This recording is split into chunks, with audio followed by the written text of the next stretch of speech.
Muy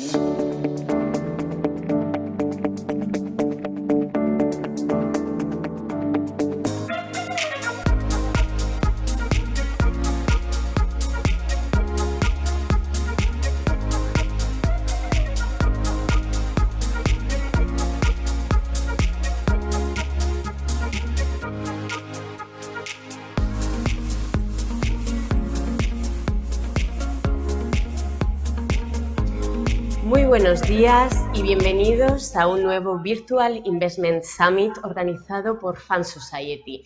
En esta ocasión vamos a tratar un activo de mucha actualidad. Recientemente el Gobierno español ha emitido bonos verdes y vamos a hablar precisamente de los bonos verdes. Vamos a romper muchos mitos que se generan en torno a esta clase de activo y para ello vamos a contar con una gestora con una amplísima trayectoria en la gestión de este segmento del mercado y que además cuenta también con una gran experiencia en la gestión de inversiones siguiendo criterios ESG, sociales, ambientales y corporativos. Se trata de NN Investment Partners. Los bonos verdes se han convertido en toda una nueva clase de activo dentro de la renta fija. Sirven para financiar proyectos beneficiosos para el medio ambiente o para el clima de los emisores que los emiten, pero es que además son un potentísimo diversificador de las carteras de los inversores. Por el lado de la oferta, la verdad es que no ha dejado de crecer. Solo el año pasado, según datos de Bloomberg y de la CBI, las emisiones superaron los 250.000 millones de dólares y alcanzaron el hito del billón en emisiones globales acumuladas. Pero es que además, también por el lado de la demanda, los inversores muestran un creciente interés por este segmento del mercado.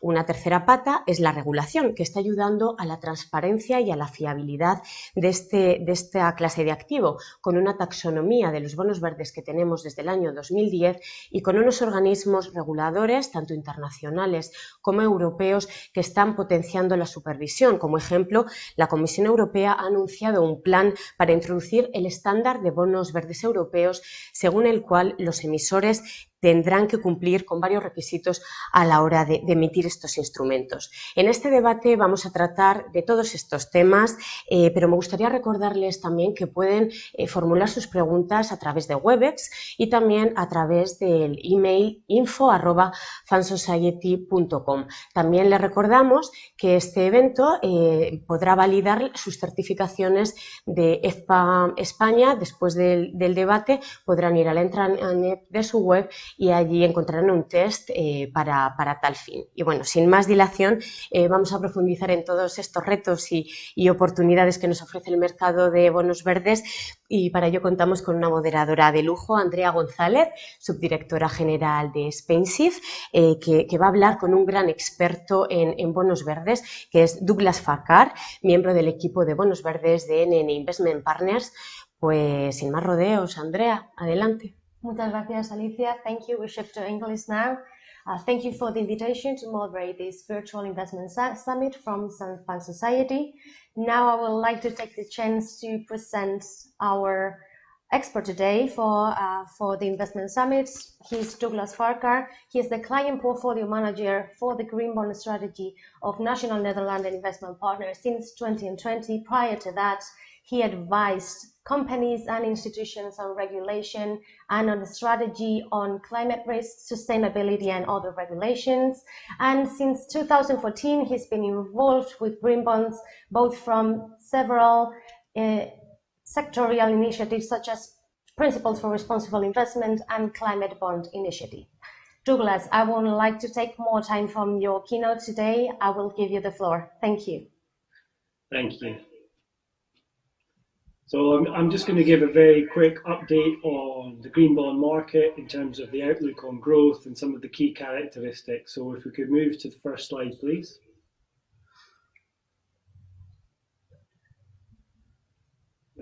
Next one, please.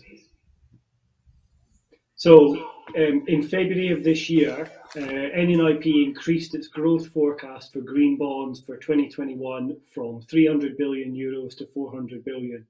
And as you can see from the chart on the left-hand side, we're very close to that updated forecast.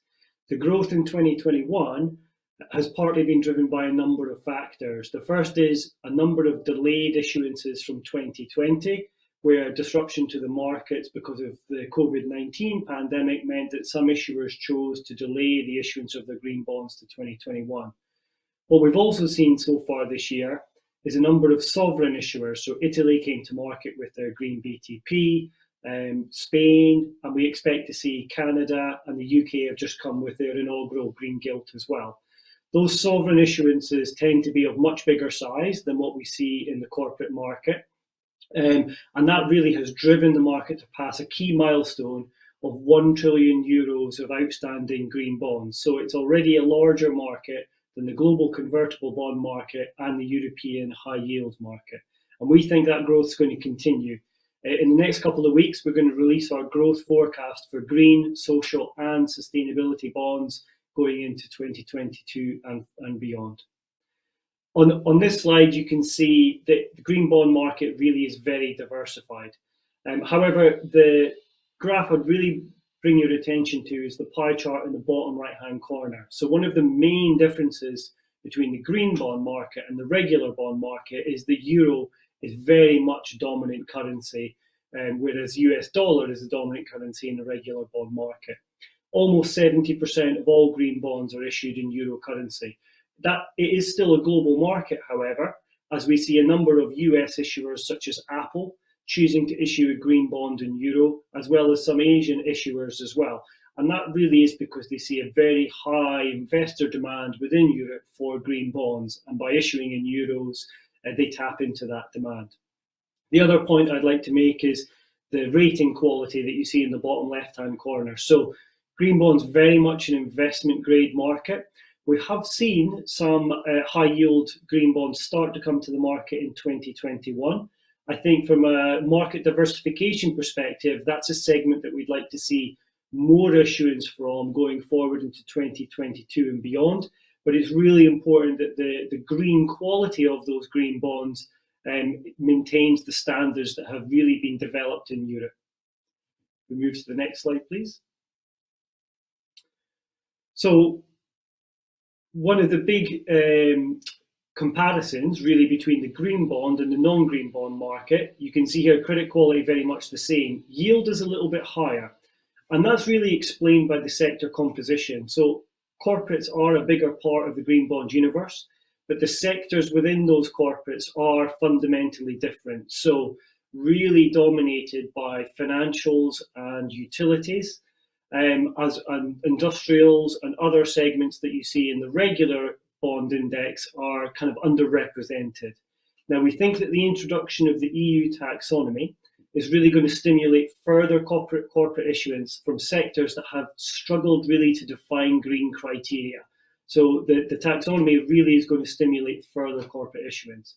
One thing to be aware of when it comes to green bonds, though, is the duration is slightly longer on the main aggregate index at the moment. In the corporate index, the duration is exactly the same, but in the aggregate it's slightly longer for the same factor I talked about on growth side. So we've seen sovereigns come to market in large size, borrowing at the longer end of the curve to lock in those lower interest rates for a longer period of time. Next slide. So with this slide, I just wanted to bust a couple of myths on the green bond market. So the chart on the left-hand side shows the performance of the green bond index versus the non-green equivalent. So this is the Euro benchmarks. So a lot of the conversation is that green bonds don't perform. Well, this chart shows that green bonds actually outperform the non-green equivalent by about 20 basis points per annum. So we see that strong performance having continued for some time now, including a more rapid recovery from that market disruption because of COVID-19 back in early 2020. The other myth I wanted to bust here is that green bonds are less volatile than non-green bonds, and that's not true. So there's a very high correlation between green and non-green bonds. It's between 0.95 and 1, and that means that when you do see volatility in the market, green bonds are as affected as non-green bonds, but you see a faster recovery. And the last myth I wanted to bust with this slide is we hear a lot about a greenium, that investors have to pay a lower yield in order to get green bonds.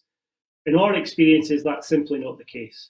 So very rarely we do see the evidence of a greenium. It's typically about 1 to 2 basis points. So that's more than compensated by the outperformance of green versus non-green over the last few years. The chart on the right shows the difference in option-adjusted spread between green and regular euro-denominated corporate bonds. And you can see on this chart quite clearly that since the middle of 2019, any greenium has been evaporating. So really wanted to reassure investors that you don't pay up to be in green, you get better financial performance, but most importantly, you get positive environmental impact. So we think green bonds should be part of any fixed income allocation that investors are making today. Thank you.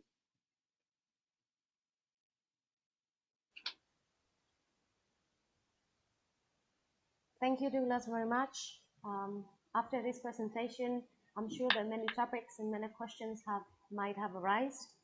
I would like to talk to you about this change that we are seeing in the whole sustainable investment industry, which is shifting from being really process-oriented in the SRI strategies to be really results-oriented in sustainability objectives, such as the SDGs or the environmental objectives of the EU.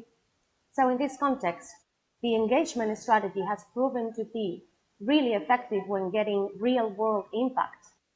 Is this engagement strategy being used or applied somehow when managing green bond products? Yes, and I think it's a critical part of the process. So we have 2 types of engagement with green bond issuers. The first is pre-issuance engagement, and that's where we get an opportunity to ask the issuer about what categories are they going to allocate the proceeds to within their framework, what are the criteria that they're using, and why does a green bond make sense in their business strategy and in their capital financing. So that's a really important opportunity for us to hear from issuers, but also to share with issuers what our expectations are as investors. And then the second type of engagement we have is a more kind of annual engagement process. So we aim to meet every issuer that we hold within our portfolio once every 2 years. The value of that engagement is really about the quality of the impact reporting. So, we want to make sure that the data that's being supplied by green bond issuers on the real impact that they're achieving is based on credible methodologies, that they use science-based assumptions within those calculations, and that if any issues have come up, so for example, maybe they've allocated more proceeds to a different category than what they indicated pre-issuance, that we are aware of all of those changes. So we actually score that post-issuance engagement, and the 3 criteria that we use to assess it really is how open and transparent has the issuer been with us as an investor, how credible is their green bond framework and their impact reporting, and finally, how credible is their transition plan to net zero and a maximum global temperature increase of 1.5 degrees? Because we really feel that issuers need to be doing this not just within their green bond issuance, but as part of their overall business strategy. Thank you, Douglas. You mentioned the word credible or credibility twice in your answer, so I'd like to talk about greenwashing now. There's this stillness when we talk about greenwashing in green fixed income products, and I wonder if there might be the case where an investor in green bonds might face a case of greenwashing, what they can do to react to this, what can they do to prevent that from happening again, and also if this is the green bond space, is it free from greenwashing, or maybe we can have some examples of this? Yeah, well, so unfortunately the green bond space is not free from greenwashing. So I think it is really important as an investor that you are not just looking at the bond itself, but also the bond in the context of the issuer as well. So we end up excluding about 25% of global green bonds from our investable universe. And most of the reasons for those exclusions are to do with the issuers. So for example, it might be a financial institution who does not have a plan to exit lending to fossil fuels. Or in some cases, the green bond may have been issued purely for marketing purposes rather than as a credible change in their business strategy. So, a couple of examples that we've been vocal about. One was State Bank of India. So they issued a green bond to finance renewable energy, and nothing wrong with the bond itself. However, having issued the bond, they then entered into a lending agreement with Adani to finance the Carmichael coal mine in Australia, which is going to be the largest open coal mine, and it's a new fossil fuel source. So for us, that wasn't consistent with the green bond. Now, we did try to engage with the issuer, as we always do when we become aware of an issue. However, State Bank of India did not want to engage, and therefore we made the decision to downgrade the bond to non-green and divest it from our portfolios. And we've also seen some examples at the sovereign level of green bonds that are arguable as cases of greenwashing. And I think the Poland sovereign green bond is a good example. Like Germany, a very coal-dependent energy infrastructure. However, unlike Germany, haven't implemented policies, haven't implemented regulation to really move away from coal in their energy mix. So for us, the Poland sovereign green bond was also viewed as non-green, again, because of the lack of a credible transition strategy at the issuer level. So as an investor, it's really important to do your due diligence, not just on the bond, but also on the issuer as well. Thank you, Douglas. I'm sure these examples are not very often seen or heard, so thank you for sharing. And I'm also sure that one of the tools to identify these greenwashing practices is reporting. So now what we see is in every reporting framework for green bonds, the impact reporting is one of the key elements. I'd like to know whether they come from a public, let's say the EU standard, or a private partnership or initiative. How do you face this impact reporting for green bonds? And is it something that you believe that adds value to the investor, or on the other hand, maybe this is resource demanding and not creates any value? So if I deal with the first part, one of the challenges on impact reporting is the lack of standards. Okay, so the green bond principles, which have really been the de facto standard for some time now, don't really stipulate what an issuer must disclose, other than they have an obligation to disclose, at least annually, on the allocation of the proceeds, and ideally on the positive environmental impact that they're having. That is going to change, particularly with the introduction of the EU Green Bond Standard. So it links to the taxonomy, where issuers must use the taxonomy criteria, and really importantly, not just the technical screening criteria that are specific to the projects that are being financed, but they also have to undertake a do no significant harm assessment against a number of other areas. And I think that really aids credibility in the market. But it also means, under the EU Green Bond Standard, that issuers have to get some form of review of their impact reporting. Now, a lot of issuers do choose to do that at the moment. They may get that from a financial auditor, they may get it from an ESG data provider. However, there's a lack of use of audit standards consistently within those impact reports. So the EU Green Bond Standard will improve it, without a doubt, because the verifiers will have to be approved by the European regulator, ESMA. So that gives confidence around the quality controls and the avoiding of conflict of interest on those audit statements. And also it does begin to give some guidance to issuers on what methodologies and how they should disclose the impact they're having. Because it's an EU standard, that doesn't mean it's going to be used across the global market. So in the second part of your question, that does mean that asset managers like ourselves are going to continue to have need to have the resource and the competence to be able to assess those issuer impact reports, to be able to understand whether the methodology is correct, whether the data points are reliable and robust. And for us, that's really important because our clients expect that impact reporting. And with the introduction of the Sustainable Finance Disclosure Requirements, or SFDR2 legislation, for some clients, they're going to need this data in order to make their own disclosures. So it's really important that the data that we're providing to our clients based on issuers' impact reporting is robust and reliable and meets evolving regulatory requirements. Thank you, Douglas. I guess this increasing of confidence and information that we have available and this lack of harmonization did not prevent the market to grow rapidly. You showed the data of the markets, global markets, going high on issuance, and I'm sure that it called everyone's attention, the slope and the speed of the growth rate of this market. But I wonder, is this a constant across region, or are there any relevant discrepancies among countries or regions that are, are worthy to be shared? So I think the market has really gone through different stages of evolution. I think one of the consistent factors has been Europe has really driven the green bond market from when it started really back in 2014 all the way through to now. We have seen some regional differences. So China, for example, used to be a really big issuer of green bonds, however, has fallen back in recent years. However, with China's commitment to net zero by 2060, we do expect to see further issuance from China. China were actually the first country to have regulation on green bonds, and that is slowly becoming more harmonized with the legislation in the EU, although there are some differences.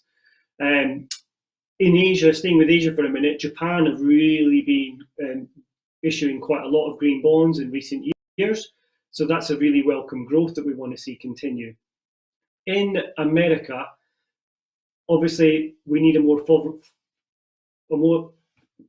favourable policy environment, and under a Biden administration, I think we're going to get that. So we do expect to see further US-based issuance, both from corporates and potentially in the long term, we may see a US green treasury. There are other markets that have been consistently growing, so other parts of Asia, but we really need to see more from emerging markets, and we do expect to see that over time. And now that we talk about regions, I would like to know about Spain in this context. We have just attended the first treasury issuance for a green bond in Spain, and although I'm aware that we are not the first country, in fact, I think we are the 11th to do it.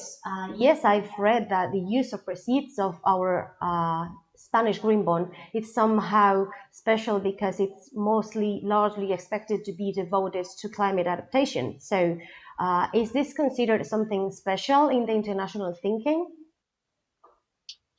So before Spain issued their sovereign green bond, Spain was about 3% of a green bond issuance. So the sovereign issuance is really welcome. I think also the fact that the Spanish government has committed to building a yield curve by issuing green bonds across multiple maturities, and that's also very welcome from the investor side. So that commitment to the market, and that will stimulate additional growth, and it brings more opportunities in terms of the maturity distribution as well.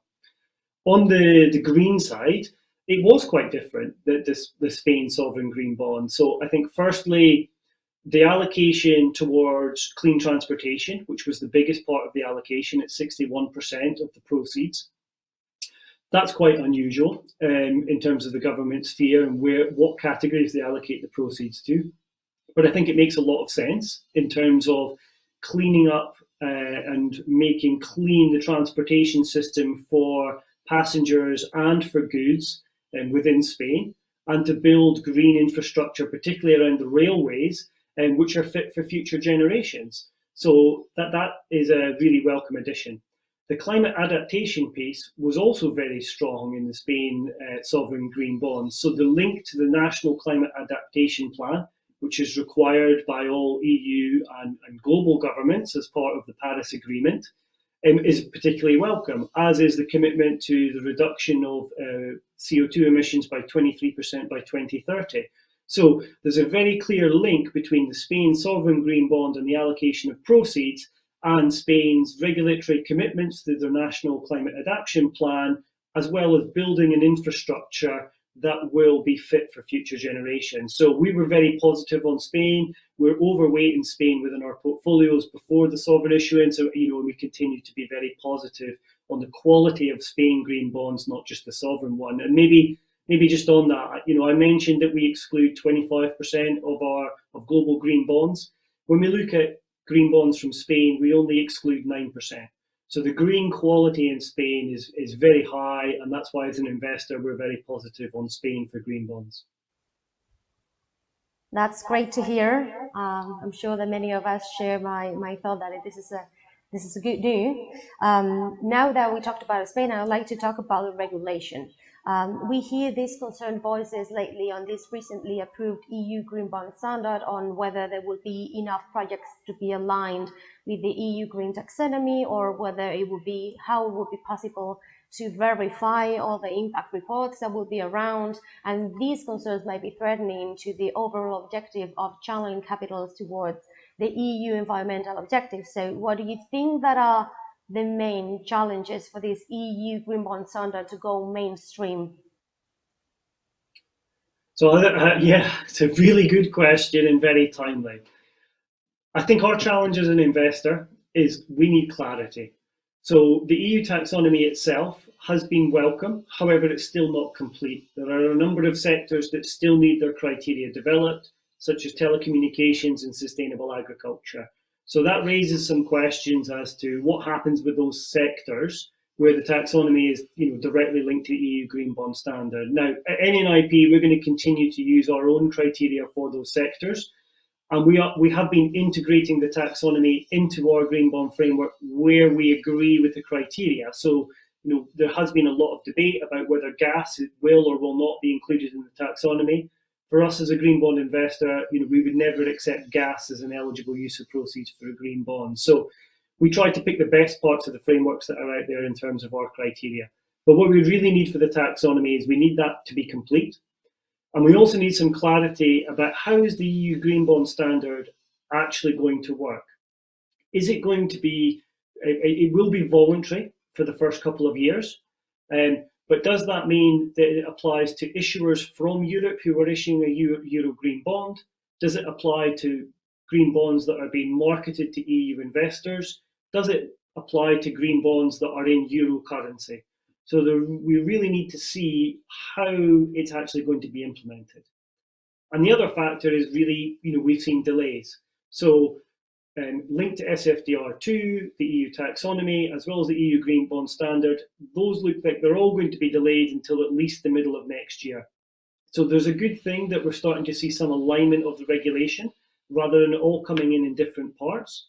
But we really need clarity on when can we expect the final versions of these regulations so that we as an investor can make sure that our investment processes are aligned and our disclosures, both pre and post contractual to clients, meet the regulatory requirements.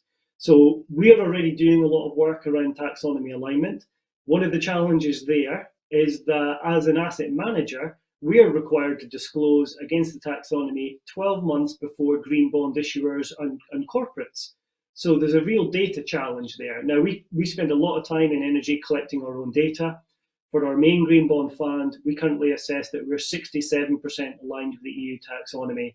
We expect that that will increase once we see green bond issuers and corporates have to start disclosing their alignment against the EU taxonomy as well, because the data will improve. That will be the main difference there. Now, we'll never be 100% taxonomy aligned, and that's because as a fund manager, we don't just hold bonds, we hold derivatives and we hold cash. And there's currently, in the current version of the taxonomy, they will not be eligible. So we may see some future changes in regulation in terms of is it possible to have green cash or green derivatives, but that's not in the current version of the regulation. So as an investor, we really need clarity, and let's finish the work that's been started. It's really good progress, but we really need to complete it now. And sorry, one final point maybe. As an investor, another part of our challenge is the lack of harmonisation at global regulation. So the EU Green Bond Standard and the EU taxonomy is a welcome development. But what we don't want to have is disparate regulation that varies dramatically geographically. So Japan have indicated that they will follow the EU taxonomy and the EU Green Bond Standard. That's great. What will happen in America? What will happen in China?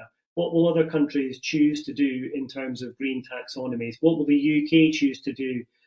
They've mirrored the EU taxonomy prior to Brexit, but will that start to vary substantially over time? As an investor, we really want to see the harmonisation, and we don't want to see the green quality and the green standards get devalued by individual geographic territories.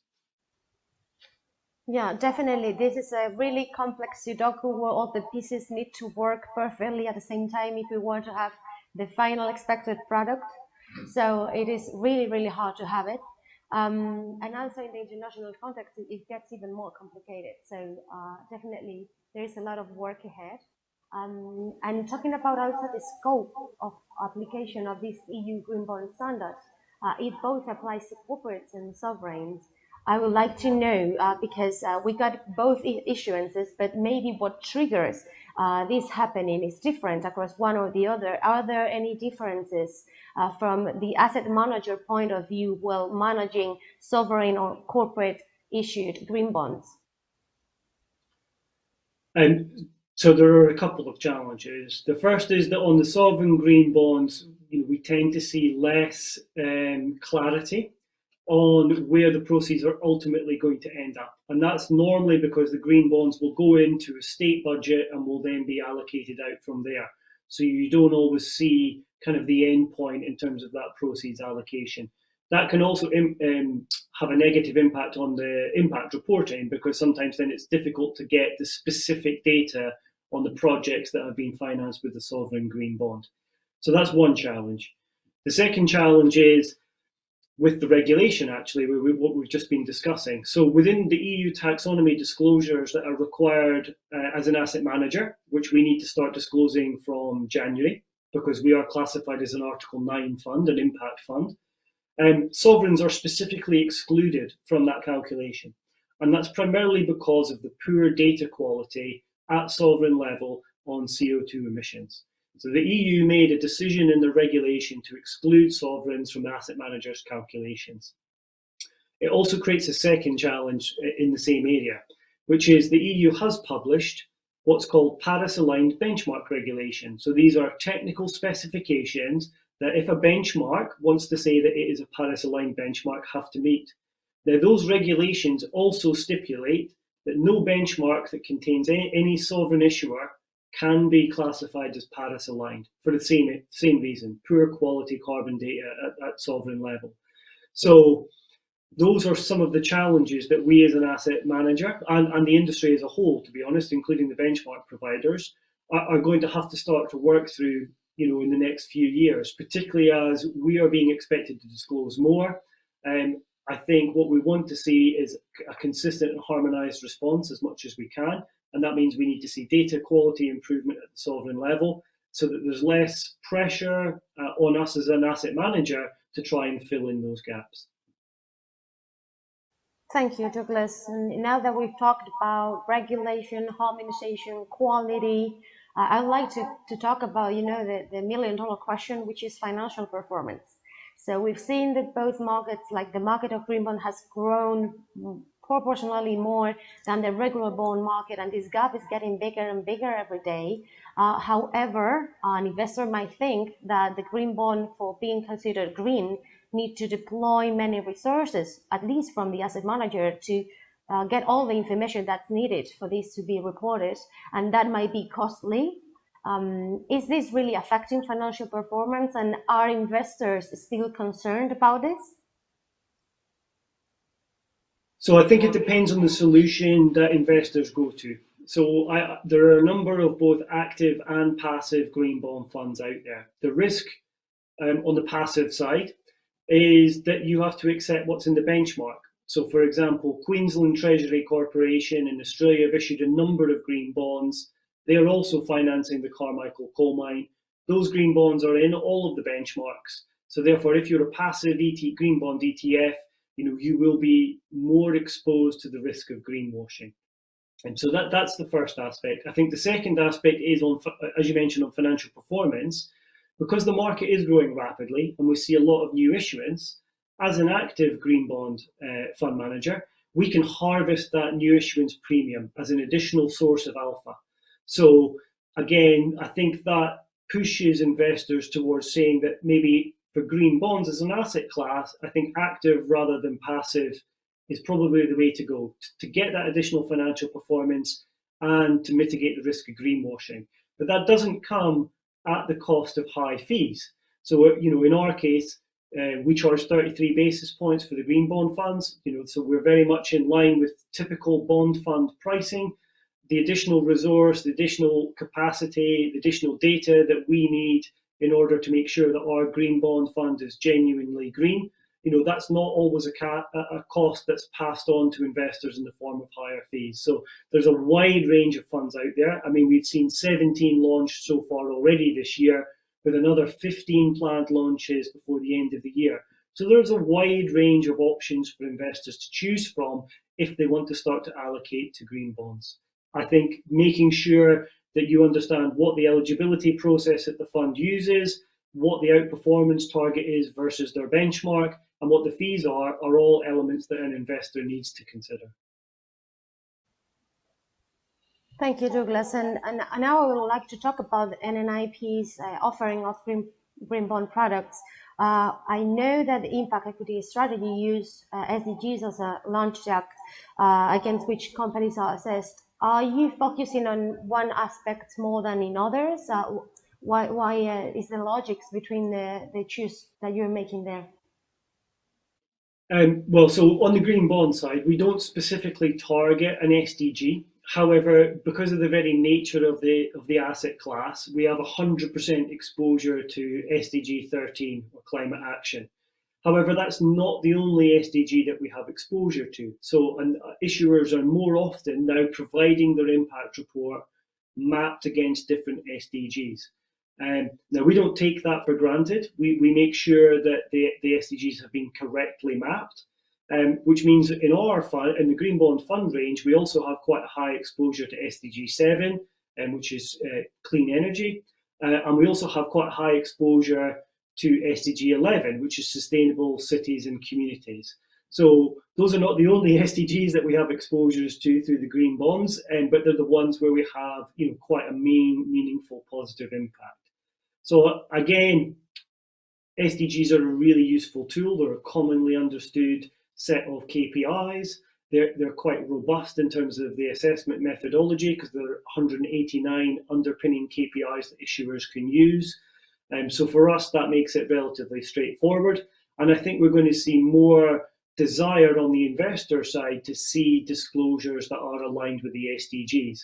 And we also see that with some of the other labeled bonds that we see as well. So, social bonds give you exposure to some of the social SDGs that are hard to get exposure to through green bonds. And sustainability bonds really combine both of them. But it very much is up to where the issuer chooses to allocate their proceeds. So maybe as an example, Iberdrola in Spain have issued a lot of green bonds, and we're very positive on the green quality. Within their green bond framework, they can allocate to 3 categories, including renewable energy, EV infrastructure, and consumer movement. And I forget the third one off the top of my head now.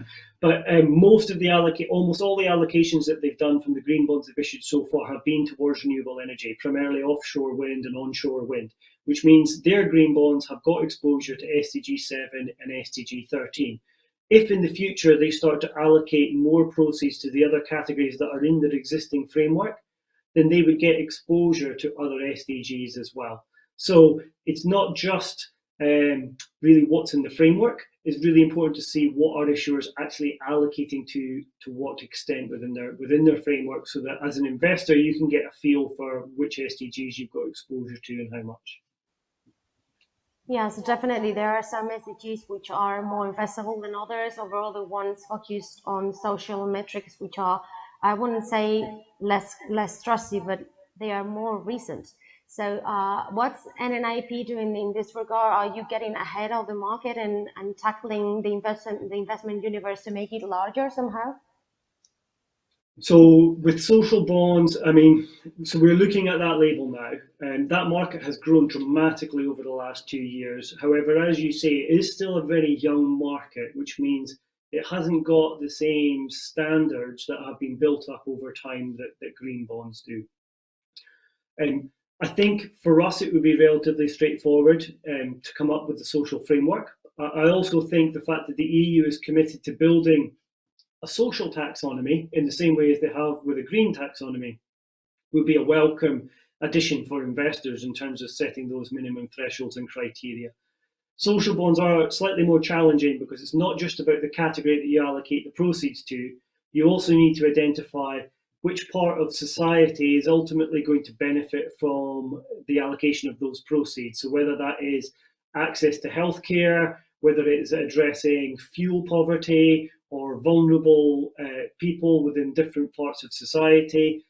As an investor, that creates some more complexity, which you need to be able to handle both within your investment criteria, but also your client-based reporting as well. So, we look forward to seeing social standards develop as that market continues to grow in the future. Okay, thank you, Douglas. Thank you, Andrea, for such an interesting discussion. I think you have covered many different aspects of this universe, but we have some questions from the audience. I would like to ask, why can green bonds be a particular useful tool for portfolio diversification? Even a fixed income portfolio, considering the correlation between traditional bonds and green bonds is similar? Okay, so yeah, really good question. Well, I think the first thing is what I touched on the sector composition. So that is different. The corporates that are issuing green bonds tend to be more forward-looking, more innovative, and be less exposed to climate and ESG risks. So we think the quality there is really good, and that does mean that the sector composition is different.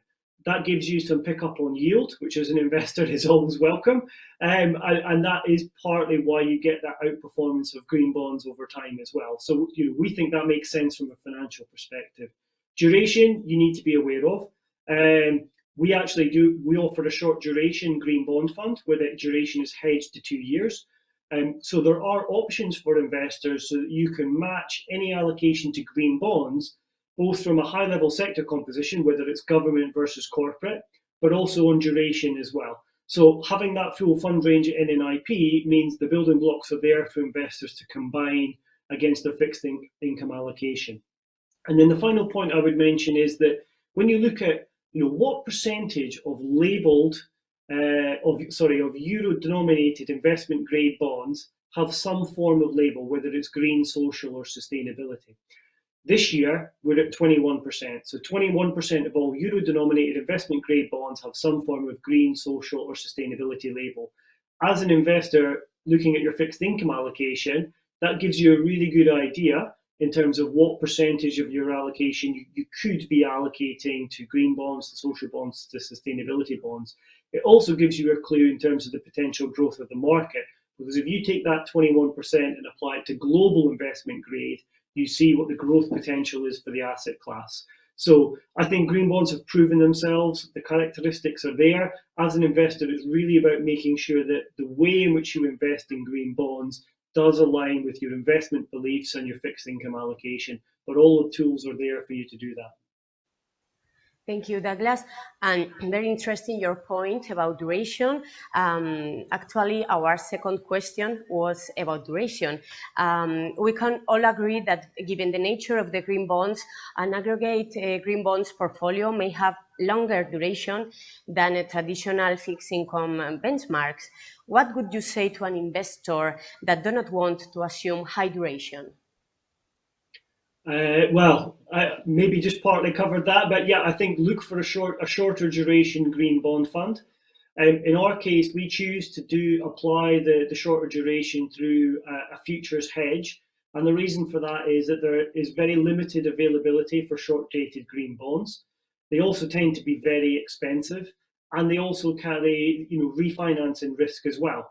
So we've chosen to apply the short duration overlay using futures. And there are a number of different solutions on that. So there is a way to allocate to green bonds without taking on that longer duration. For example, if you were to just allocate to corporate green bonds, the duration between green and non-green is exactly the same, about 5.27 years at the moment. And where you see the biggest impact on duration in green bonds is if you're allocating to sovereigns and government related. So at the end of last month, the duration on the government related green bond issue index was about 12 years. So that is a long duration to be taking on in an environment where there's a risk around rising interest rates. But As I mentioned, there are solutions, there are short duration green bond funds out there. There are ways of putting a futures hedge on top of your green bond allocation so that you can manage the duration in line with your fixed income allocation. Okay, many thanks, Douglas. We have another question regarding products. Recently, we have seen a lot of new products, both in the active and indexed segment.